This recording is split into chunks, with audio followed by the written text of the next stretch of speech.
Kevin Jackson Radio Show. What's up, folks? Kevin Jackson here. It's the Kevin Jackson Show.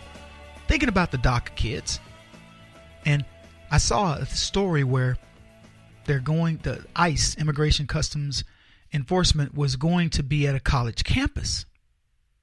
And the DACA kids said things like, we don't want no immigration, on our ICE on our campus, blah, blah, blah. Get off, whatever. And they were kicking a government agency off of the school campus. Hey, you're listening to the Kevin Jackson Show, KJRadio.com, 844-551-8255 if you want to call the show.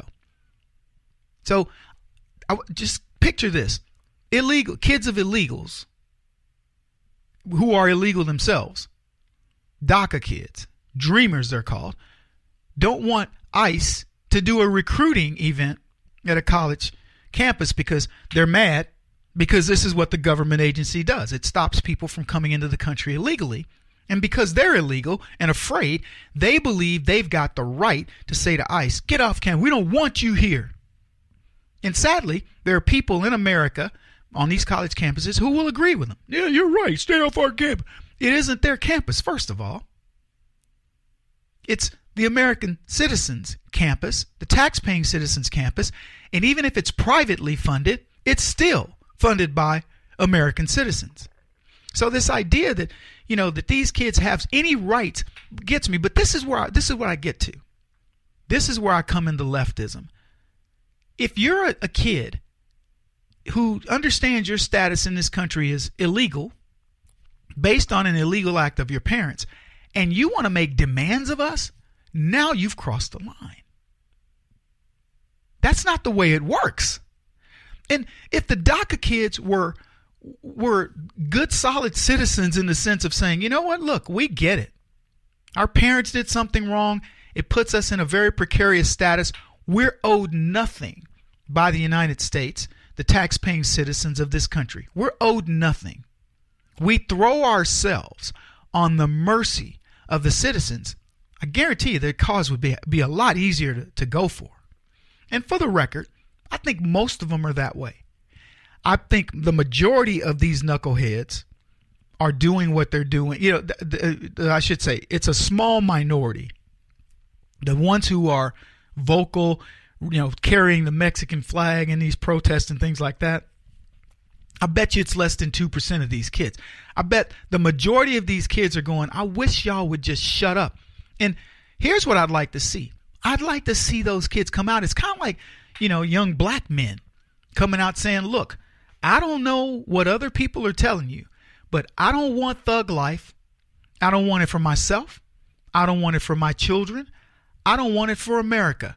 I think it's stupid. I think all the things that are the ills of black society, the high level of criminality, the low level of parental supervision, marriage and so on and so forth, I think it's all bad.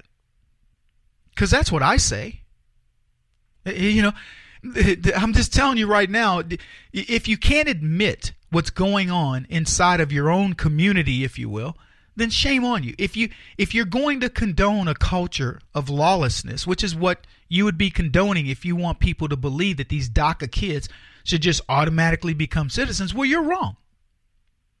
They shouldn't. If they showed any level of complicity, of what's the word I'm looking for, where they at least take some part of the blame and say, you know what, I get it. I get it, America. Our parents have lived here being supported many times by you. I've been supported by you. It's not fair. Because I'm going to tell you something. If I were in another country under these circumstances, that's how I would think.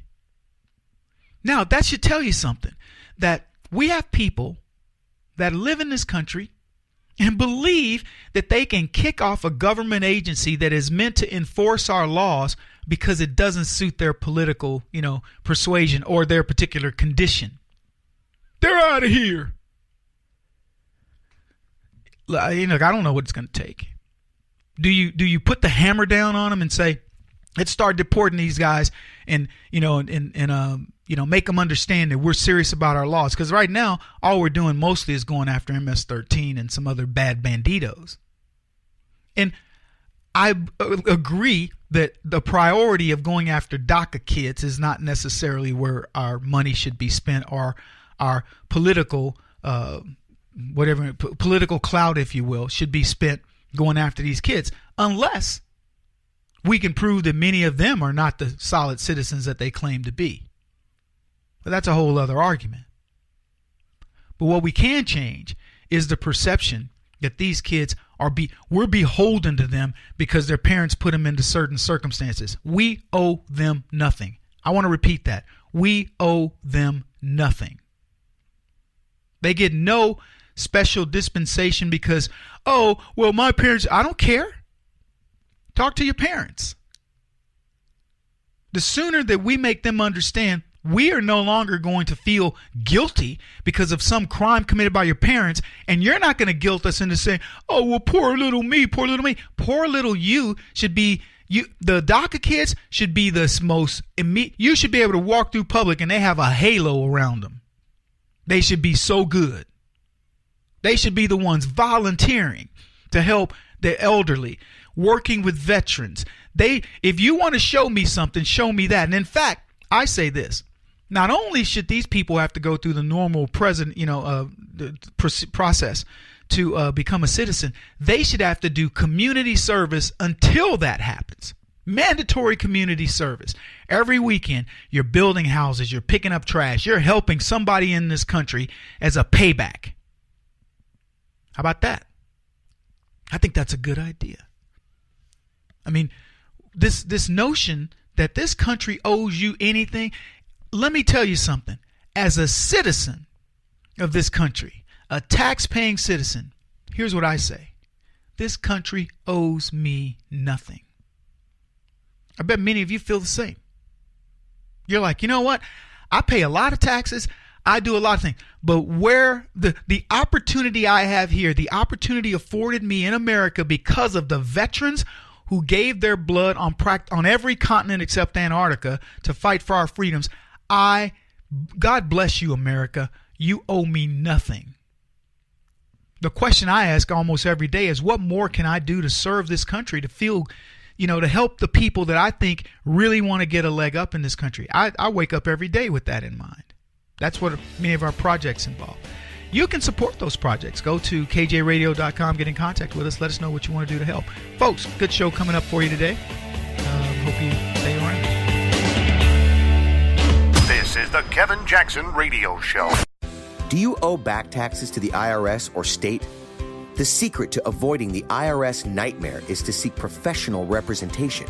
My friends at Security Tax Associates provide the most cost-effective and ethical representation in the industry while helping to avoid seizures, levies, and wage garnishments. Security Tax Associates is here to ensure that the appropriate steps are taken to permanently eliminate any possibility of future tax burdens once and for all.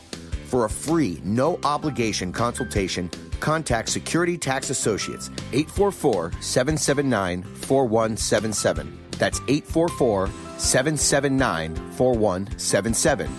844-779-4177. Or visit them at securitytaxassociates.com.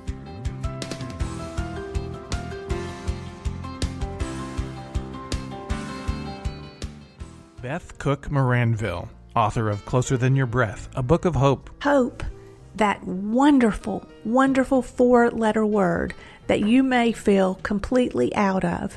I wrote this book to give you great hope. It's not too late. If fetal position is an all too familiar place for you, I understand.